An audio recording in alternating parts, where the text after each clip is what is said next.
Praise the Lord. தேவனுடைய நாமம் மகிமைப்படுவதாக.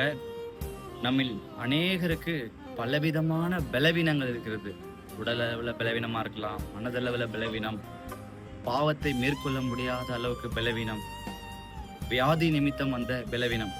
இப்படியாக பலவீனமா இருக்கிறவர்களுக்காக அப்போஸ்தலனாகிய பவுல் எபிரேயர்ல எழுதுறார். எபிரேயர் 4ஆம் அதிகாரம் அதன் 15ஆம் வசனம்.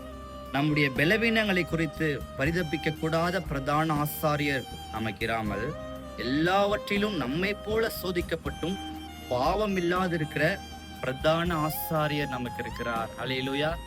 பிரதான ஆசாரியர் ஆகிய இயேசு கிறிஸ்து நமக்கு இருக்கிறார். அதை நாம் விசுவாசிக்க வேண்டும். அல்லேலூயா.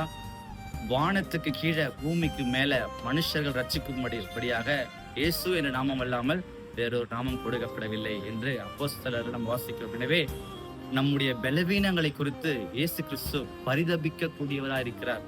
ஏனென்றால் அவர் நம்மை போல சோதிக்கப்பட்டார். இயேசு கிறிஸ்து இந்த பூமியில வாழ்ந்த காலத்துல அவருக்கு பசி என்றால் என்னன்னு தெரியும், தாகம் என்றால் என்னன்னு தெரியும். ஒரு அத்தி மரத்தை பார்த்து கனி ஏதாவது இருக்குமா பசியில பாக்குறார்.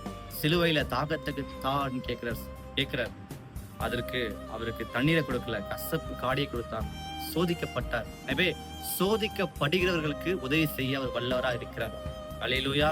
எனவே இயேசுவிடத்தில் வாங்க, அவர் உங்களை ரட்சிக்க வல்லவராக இருக்கிறார். இயேசு என்ற நாமத்துல விடுதலை உண்டு. இயேசு என்ற நாமத்துல ரட்சிப்பு உண்டு.